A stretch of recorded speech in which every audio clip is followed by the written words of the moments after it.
Assalamu alaikum everyone. In today's episode, we had an engaging discussion with Mazen, our new part-time host, exploring the liberating concepts of not caring about others' opinions, the intriguing realm of attention-seeking behavior, and the enlightening Johari window tool for self-awareness and interpersonal growth. So don't forget to follow us on our social media for updates as we have more captivating topics and incredible guests lined up. And as always, sit back, relax, and enjoy. You are now listening to the Castronics podcast. Hosted by MBS, Maryam and Hajar. Weekly episodes are coming up, so stay tuned. Assalamu alaikum wa barakatuh, everyone. Welcome back to the Castronics podcast. Today, we're having our second episode with a part-time host. So welcome everyone, Mazen. How are you doing? I'm good. Alhamdulillah. Glad to have you with us today. To start today's topic, if we look at the world around us, have you ever considered how your own beliefs and perspectives might be influenced and shaped by the opinions and thoughts of others? Yeah, for me, it depends on who that advice or who's it coming from, right? Let's say I have certain habits and I look at you and you have kind of the life that I want in my future. If you tell me something, I would listen. If there is X here, for example, he has a different life, different values. If he comments on my habits or how my day looks like, I wouldn't give it much attention. Because you haven't seen the effect on his own life, you mean? Yes, and I see that he is going in a different way. We have two different paths. So why should I listen to them? Therefore, his advice does not apply to you. Does not apply to me. We talked about this. We mentioned this before. Yes, before indeed. we record, yeah. So Makes sense. That's my opinion. Yeah, my first thought was, in what context? Like, are you talking about school, lectures, my life, you?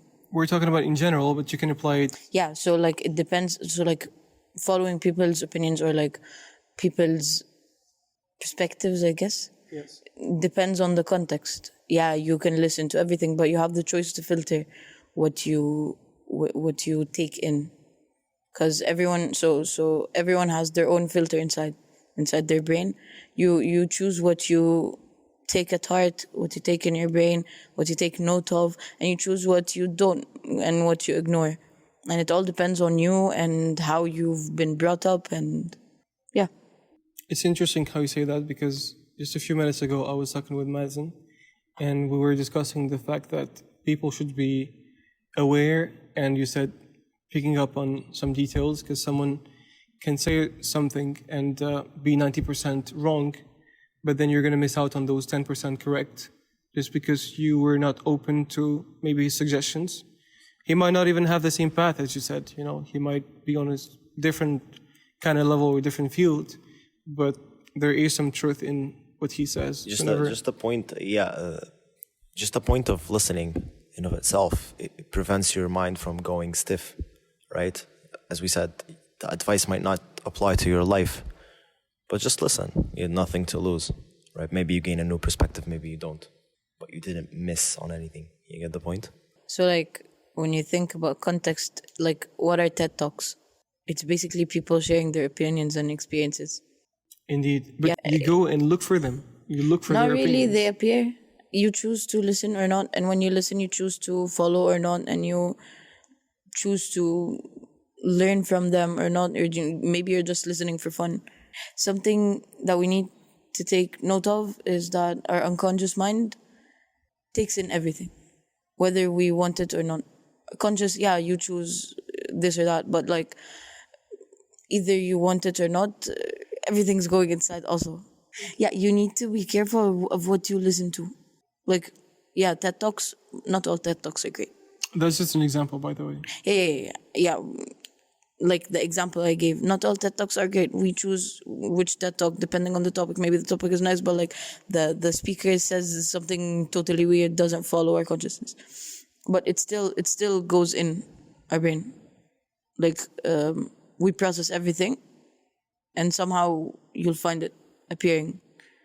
What I know is, the facts I know are, whatever you hear goes into your brain. You filter what you want in, like, consciously. Unconsciously, everything goes in. And then somehow, suddenly, you find something from the things that went in is stuck there. Maybe, yeah, it leaves, but some things are stuck there whether you want them or not. So choose what you listen to carefully. Now, one begs the question. Why would you listen to what people say in the first place? What's the goal? To I was know. gonna ask that. You can be not self-aware about something that you have in your own personality, and someone can bring it up, and then now you're self-aware about it. That's when you listen. So the goal is to improve yourself. The goal is to improve yourself, yes.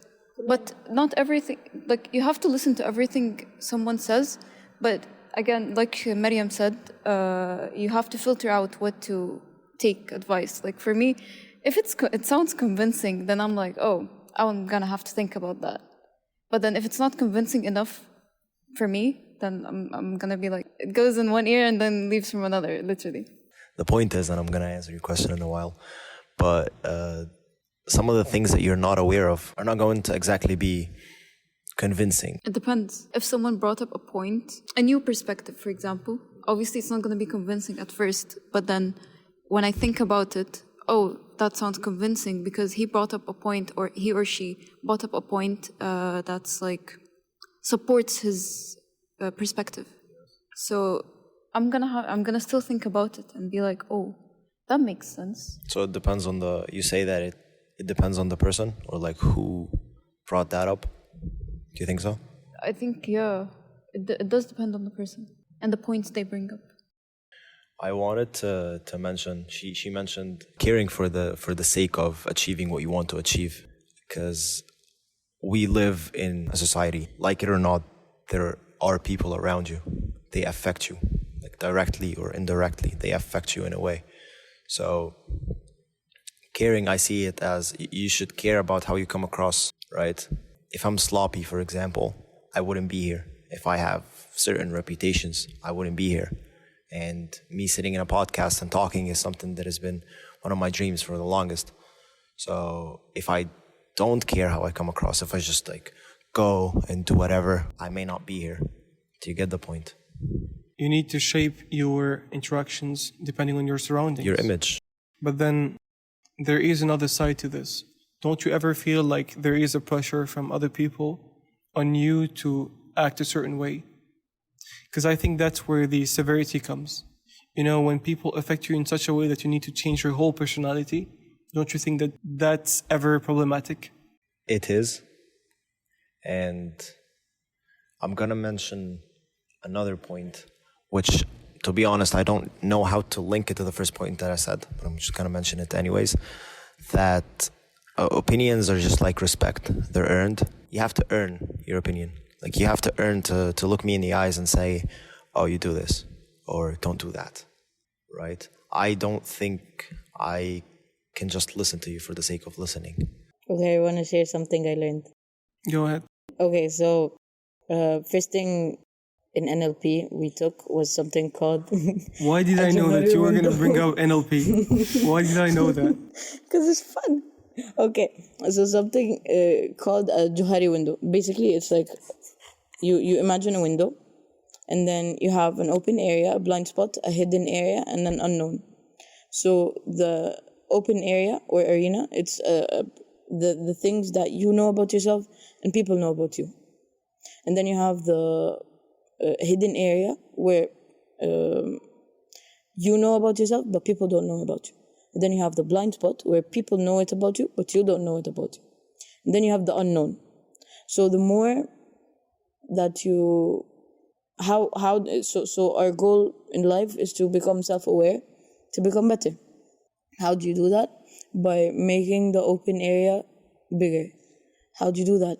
By decreasing the blind spot and a bit of the hidden area, and also, and most importantly, the unknown, because the unknown is the area where you don't know about yourself and people don't know about you.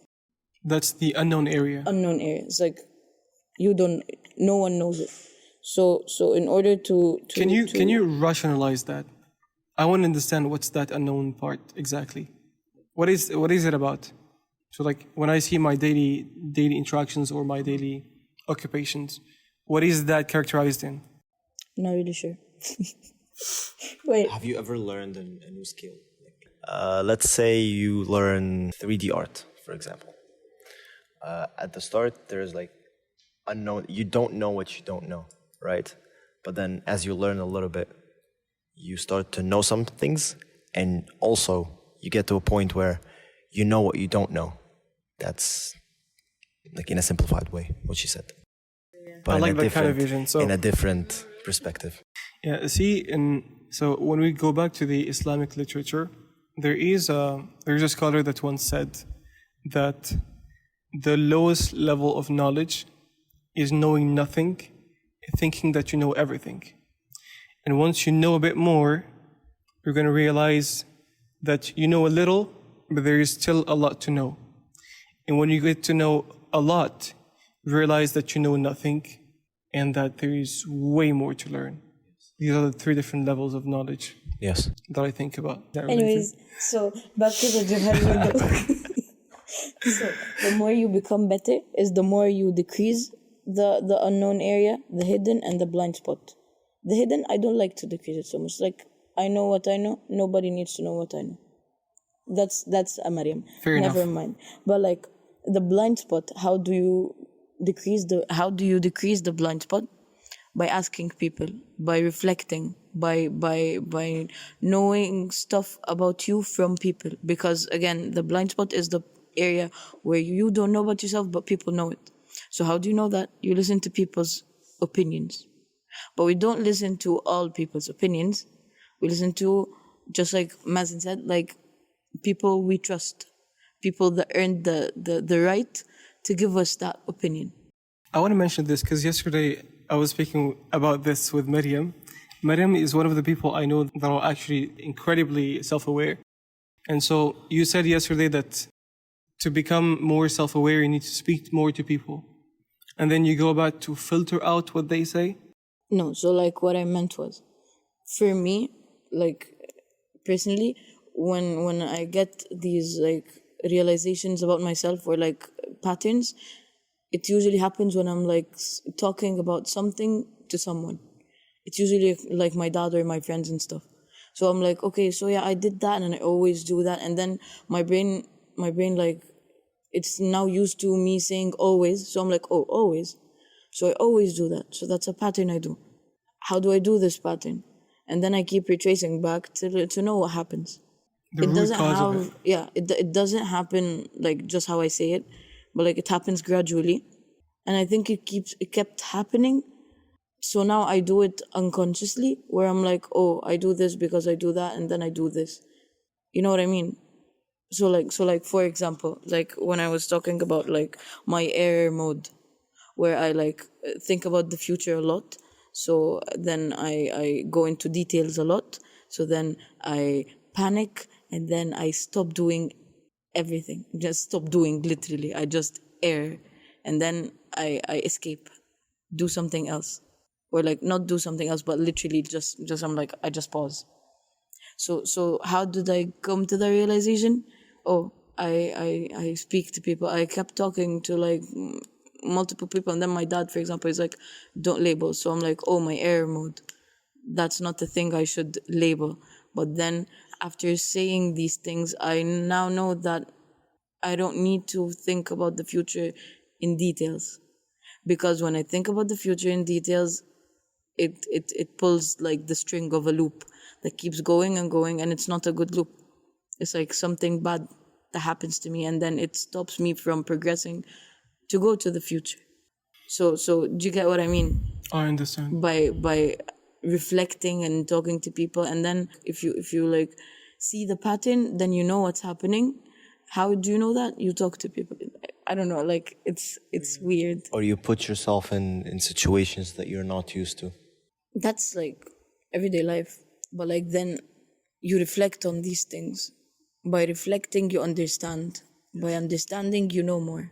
Putting yourself in uncomfortable situations is like, that's the way of life.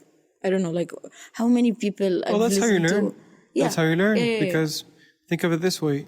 The area of the things you know is a circle around you. Okay? And that's essentially your comfort zone. How do you do to learn? You go in situations in which you have no idea how to act or how to behave, and that's how you increase your knowledge. But then today, I came to the realization where I always, like, I took that at heart. I took what you said, like I need to always put myself in uncomfortable situations to learn, to the point where I'm always doing something different. So I never go deep in the knowledge. Do you get what I mean?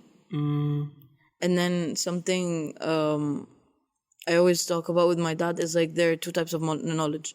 It's like you have knowledge is like a 3D thing. You have X, Y, Z. It's more, but like, let's simplify it to X, Y, and Z. You have X, where it's like multiple things. Then you have, or like multiple fields. And then you have Y, which is like... The depth of your knowledge yes, in the these depth fields. of your knowledge. And then you have Z, where it's like something else. So like, by repeating the knowledge I'm doing, you're learning something else. You never repeat exactly, because nothing is actually repeated. No Every matter situation is how many unique. times you repeat something, it's never the exact same thing. It never is. It's always something different in some kind of way, to an extent. So when you repeat, you learn more. That, yeah, I'm repeating. I'm not putting myself in a really uncomfortable situation, but still, when I'm repeating, I'm learning something, or like I'm understanding more of the thing. Let's take, for example, like watching a movie. Usually, I don't like to repeat movies. Like, usually, I wait till I totally forget the movie and then I watch it again. But then, one movie I watched was like Maleficent. I loved it so much, so I decided to watch it again. So then, yeah, I saw something different, saw something new, realized something else. Like, repeating, yeah, let's take movies. You see something different. I think there are some movies that are made to like be watched repeatedly, so when you watch it more, you see more, or you understand more. I'm not sure what. Maybe Inception, I think. That was one good example. Or like, Every Christopher Nolan movie. I wouldn't know. yeah, MBS wouldn't know. Inception. It's on my I list. watched it one time and I was young, and I don't think I understood it. So I need to watch it again. I get what you mean when you talk about variation of knowledge. But then now what I wanted to address specifically was, where do you draw the line as to what is the amount or what informations can you take from other people That's so negative. that you don't lose yourself in the process? Gets negative Yeah, or if it gets too repetitive. negative. What do you mean it gets too negative? That's too general. I think we mix between two different concepts: Which are? the ability to be yourself and the ability to listen to people. You said, where do you draw the line? You draw the line when you learn the difference between this and that. Can you elaborate more? In which part? Like the two concepts. Because this is very theoretical. I want you to rationalize this, so people who listen can know where to apply this and how to apply it, how to make the difference. How do I know that at some point I do have the ability to listen to people? And what is the other thing you said? The ability to be yourself. And the ability to be yourself. Yes. To what extent can I be myself while still accepting change? We're gonna go back to Mariam's point, where she said, where she mentioned self-awareness. I think that's where you should start. You should start by knowing your values, what you care about, what defines you. That's generally it. Like, self-awareness is a big topic. It's unfair for me to just put it in a few different points, but the way to it is self-awareness. Generally, you should know what you care about, what defines you, your values. Okay, yeah, that makes sense. I was a bit lost, but now I get it. You need to, in order to know what to filter out, you need to know what you need. I'm going to take this to the extreme. Because, people always have an opinion on you. No matter what you do, no matter what you say, no matter what you think, people will always have something to say on the things you do. So now, here is another line we can draw. I'm going to tell a small anecdote. Do you guys know the story of the man with the son with the donkey? You've never heard of it? The man of the... So there's a man with his son and a donkey. Oh yeah, I know the story. Yeah, so basically the story goes as follows. He goes into a city, and both of them, the man and the son, are walking on feet, and the donkey is walking alone. So people look at them and say, oh, look, these stupid people, they have a donkey, they don't even ride it. So then the guy or the man proceeds to put his son on the donkey. They go to another city, and in that city they say, oh, look at this disobedient son. He's riding the donkey while his father is walking barefoot. So they decided to switch the tenure, and the man rides a donkey and the son is walking barefoot. So they go to another city, and there the people say, oh, look at this man. Look at how he's treating his son, the way he's riding the donkey while his son is, walking barefoot. So now they proceed to change the strategy. Both of them ride a donkey. They go to another city, and they say that the donkey, you see how they're treating the donkey. Yes. So this story just goes out to show that no matter what you do, people will have something to say about whatever you're doing exactly. And I think that's where we can realize how to draw the line. As in, look at what your needs are, what your morals are, your beliefs and values, your principles are kind of the thing that'll keep you grounded in those situations. And for the sake of not being an extreme person, for the sake of not being a very stiff person, you should, as we mentioned earlier, you should put yourself in situations where you're not used to. Uncomfortable. Where you're uncomfortable, right? Put yourself in situations where people say things that you're not used to. You don't have to take it. You don't have to do what they say.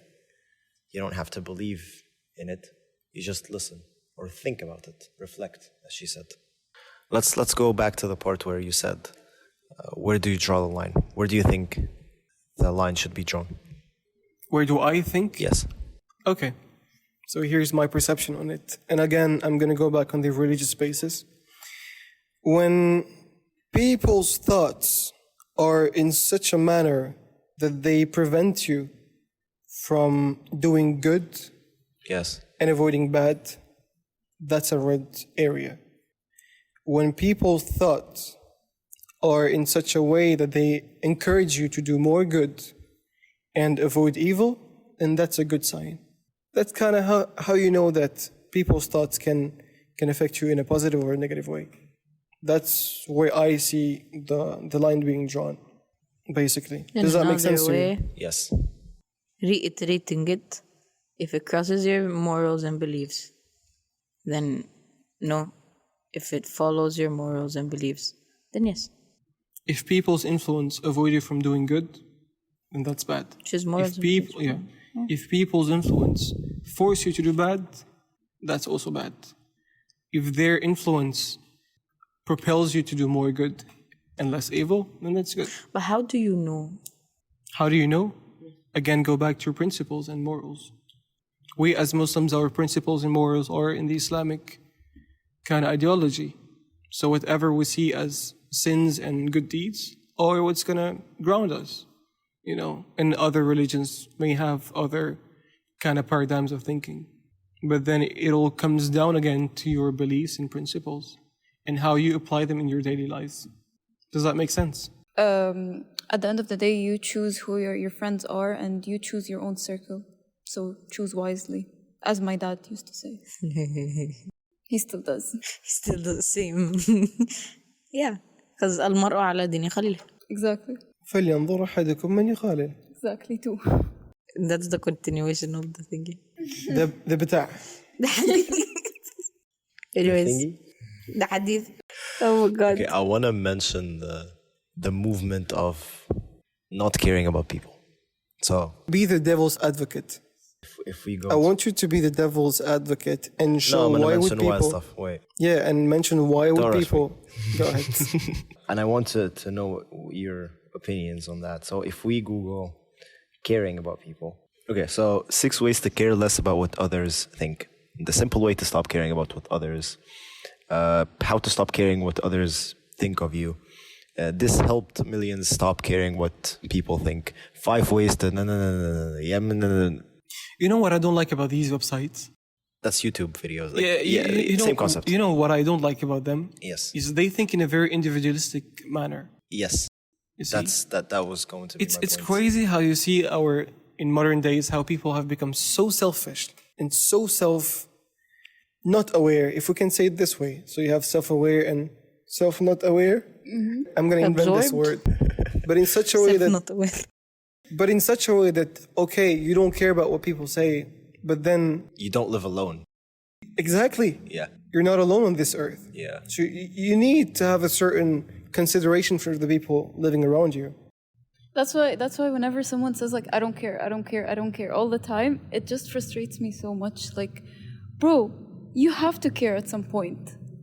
You know, it's not always like I don't care. I think it has become now, it's so mainstream to the point that I think people, when they catch themselves caring, they beat themselves up. They find it weird. Yes, hello, I shouldn't care. No, they like, it affects your relationship with other people as well. And that's something that happened to me personally with some of my close friends. And some things happened and everyone was like, no, I don't care. Like, I oh, you should care. I think this depends on how you were brought up. How you were brought up really affects how you are right now. Go back to when you were a child and think about like your whole childhood and then what made you not care. This is basically how it built up. But I have a question. Do people really mean it when they say I don't No. care? Most of the time, no. Yeah. That's the point. That's the point. It has see become it? so mainstream. I think what they mean when they say I don't care. They're trying to They convince don't want to themselves. show it. No, it's I care less. But deep down they do care. Obviously, everyone cares at the end of the day. But it's such a catchy phrase that people have made it so worthless. It is something that they drop every now and then. I just simply don't care. But you actually do care. Exactly. And I know your exactly. face, you're literally crying because of this, That's kind of the mentality that a lot of them adopt. And it's frustrating sometimes. It is. Also, the thing is, there are some people, when you look at their faces, they're like, you can get the sense that they don't care about anything. My argument is that they care the most. I'm going to talk about myself here. I can say that I am a representation of doing whatever I want. Like, I came here with ski mask pants. Look at this. Original. I did not notice this. So, I can top that. I'll take it as a tahaddi and I will top it. I definitely want to see that. But then I told you, I came up with this idea. No, I care about what other people think of me. It's to the point that sometimes I play a role in it. I try to influence it as much as I can. And we can talk a lot about this, but that's not the topic of this, conversation. But I think that's why I mentioned before, you should draw the line between I'm being myself, I am authentic, and I care about people, what they say, what they think. I think that if you genuinely don't care what other people think about you, you're not self-aware enough. Because If you can again. if you don't care what other people think about you genuinely don't care, you're not self-aware enough. Yeah, you're selfish. That's what you are. Exactly. You're immature. I wouldn't say that. In a way. Like, you can know that, okay, that person knows that I'm this. You're self-aware enough to know that. But then you genuinely don't care. Right? Okay. But I think not caring about everything is immature, selfish, as he said. No one doesn't care about anything. Wait. No, What there are grammar people, is that? There are Wait, people who have given up on life and they don't care about anything. No. Yes. No. There are other people. No. like If that. you dig deep enough, they still care. Of course, they still do. At some Yes. point, they are gonna care about something, but they don't show it. Yeah. Not showing it is fine. But everyone cares about something. Absolutely. I like when you said that there are people who've given up on life. That's what you see. And maybe they've given up on life after a certain event happened in their lives. But at some point, they were caring about something. And now, Yeah. if they don't care about anything now, it's because they don't have any goal anymore. Let's take the example of a criminal, okay? So let's say that a criminal has killed about 10 people. So he knows that, his destiny is going to be execution in some countries or jail forever in some others. between the time of his arrest and the last murder committed, do you really think that he's going to care about any harm that he does? He doesn't have anything to lose anymore. In that period of time, no matter what you tell him, he does not care. He really does not care. Because he knows where he's going. But that's after what? After having accomplished what he wanted to do initially. You get what I mean? I think that criminal cared too much now to the point where he doesn't care anymore. Exactly. That's where you pull the strings. That's where you have the two extremes. When you don't care enough and when you care too much. That's materialized in what we just said. Since we mentioned extremes, let's reverse this. What do you say to the people who care way too much? Stop. Chill. Stop. Don't do it. Literally. No, but why? Why do you think some people care too much and some people couldn't care less? It's their personality. I have something to say. I think it's more related to people-pleasing mechanisms. Because, people care too much because they want to please the people around them so they can keep the people around them. And sometimes people care too much because they have this motherly instinct to care for the people around them. Now you're bringing in craving attention. Some people do have this disease of craving for attention. I mentioned two, and you added just the third point. Yeah, but then the problem is they crave attention because they don't know how to be themselves. They've learned so much how to act based on what people would think about them that they're afraid to be themselves at some point. Because let's pretend that they become themselves, then they're going to drop in the eyes of the people around them. And that's what attention seekers are basically. That's the third point you were going to mention. But then, can we really call it a disease or an issue? It is definitely an issue. No, but I think in a way... It's a disorder. Let me finish, okay? I'm going to mention a point and you're going to get convinced. Wait, I hope so at least. So, I can argue that what we're doing right now is a form of seeking attention. I don't think seeking attention as an idea of itself is bad. If it goes too far. Allow me, but that also depends on your intention. You said that what we're doing currently, I'm not taking it personally, don't worry about that. I'm doing it with you if you're not. That could be, exactly. that could be seen as a form of what? Attention? Yes. I'm giving you value. We're talking, we're delivering value to people, we're getting attention. Are we seeking attention though? No, that's not our goal. Exactly. That's more of a consequence of what our initial intention was. But then back to your point. No, that was my point. I don't think seeking attention or loving attention or considering it as a positive thing is bad. I think if you take it way too much, as the case with anything, it can be. But just the idea, I don't think it's that bad. Okay, I'm gonna agree with you on this partially. Partially, why? Because Convinced. So yeah, I'm partially convinced. I mean, it's because we agree on this point partially again, but it's because, as we said, attention is a consequence. Yes. And when does it become bad to receive attention? When you cross boundaries and limits you What set boundaries? to yourself. I don't know. Now, let's say that you have a noble goal, and a consequence of that is attention. Is that bad? No, because you're not seeking it. Because you're not seeking it. So I have a problem with seeking attention. What And do you not attention consider itself. as seeking attention? When you do it solely for the goal that people say that, oh, you're this or that, with no intrinsic objective, if that makes sense. I mean, you're not seeking to help people. You're not seeking to... You're a doctor, so people say, oh, you're a doctor. Wow.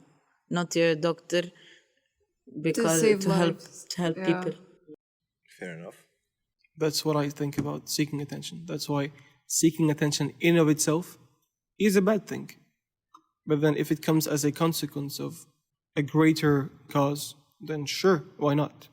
But then some people are not self-aware about it. So they seek attention, but they don't know that they're actually seeking attention. Does that make sense? And there That comes makes the sense, but journey they of need to check again knowing their intentions.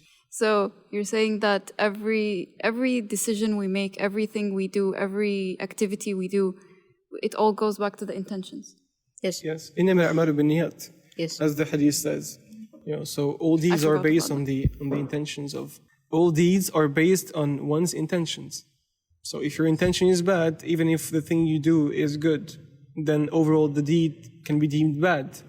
And if your intention is good and you do a bad thing, then obviously the means do not justify the end, and your deed is going to be deemed bad. So intentions play a big role in that, once again. So we can say that in a simple way, that seeking attention is bad when it's unauthentic. Can we say that? Seeking attention is bad when you're not. Seeking attention, when it's your primary goal, it's bad. Why do you want to seek attention? Let's say Fulfill it feels good. It feels good? Fulfill a Yeah, need. let's say that. I see that as a disorder. Yeah, that's And I see that as actually a lack of self-confidence, because you need people's validation. See, if we take back the example of Maryam when she said becoming a doctor. I want to become a doctor, let's say that I want to become a doctor to help people. Yes. Because let's say in my village who suffer from this disease and I want to solve that problem. And as a consequence of that, I become the most famous doctor in my area. And then I get promoted again. But I was not seeking attention, though I received it. In that case, attention is a good thing, is a positive thing. In that case, you were seeking glory, not attention. Can you consider that as bad? No, because your objective was to help people. And, or beyond the fact that you helped people, you received glory. It's a And byproduct. exactly, it's a byproduct. And received attention as well. Does that make sense? something that actually made me not care. Actually, two things that not made me care about what other people think. The Subtle Art of Not Giving a Toot. I think everyone knows this book. Yes. And second thing, I was in summer holiday in Egypt, and I was annoyed because I had to wear the same clothes twice in a row, because I don't like wearing clothes twice in a row. So my mom was like, "It's okay. No one's gonna notice anyways. Just look at most of the people you have that you go with to the center. You realize that they do the same thing. If you actually focus, no one's actually focused on you specifically. Everyone's so focused on their own selves that they don't have time to think about other people." So when I actually went to the center, I was like, I don't remember what this dude wore yesterday. I don't know if he's wearing the same thing today or not. And then I'm like, oh, I started to think in a different perspective. So I was like, you know what? Everyone is so focused on their own selves to the point where, like, why do you care so much about what other people think of you when everyone's thinking about their own selves? Yeah, when everybody is busy doing the exact same thing. Exactly. People don't even notice what you're doing. Exactly.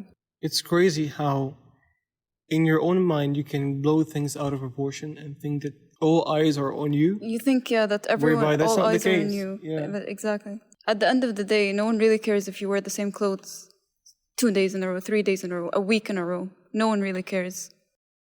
I'm known for a shirt I always wear.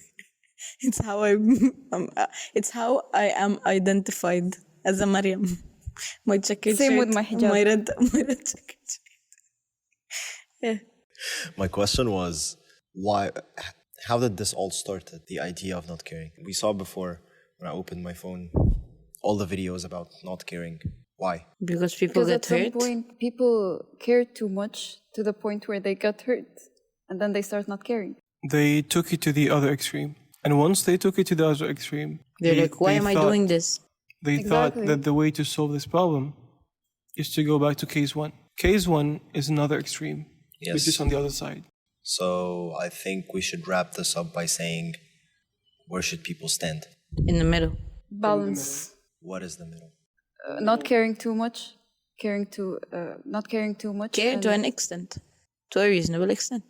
Yes, but if you have to put that in maybe one sentence.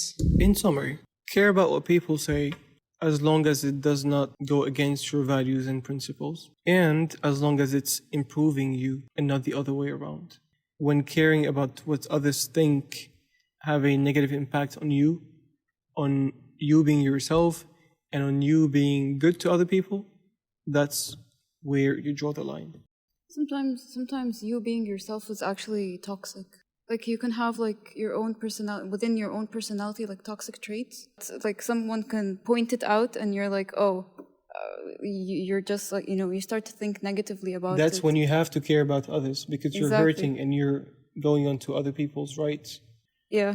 Remember that the kind of deeds that people do have two impacts. It's either on themselves alone or they affect other people. When it's on yourself alone, you can take the latitude to do it as you wish. When it embarks on other people's rights, then you have to be careful and care about what they think.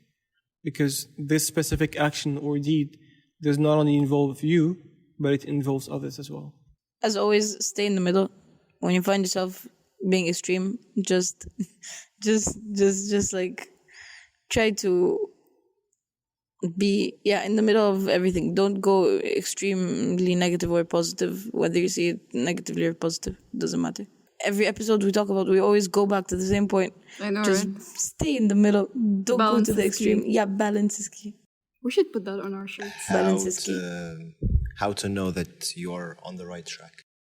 Feedback from people. That helps really. When you find yourself doing good more than By bad. listening to people's opinions. By reflecting on your own self. Journaling. Yes. This has been a very long episode and hopefully very interesting as well. We thank you all for being present today, especially Mazen. Thank you for having me. It's been a pleasure, and we hope to see you very soon, inshallah, on the show. And to the listeners, I know this was a very heavy episode, as in there was a lot that's been said, and we hope that you benefited from it as usual. Don't forget to follow us on all our platforms, and see you on the next one. Assalamu alaikum. Bye. Assalamu alaikum.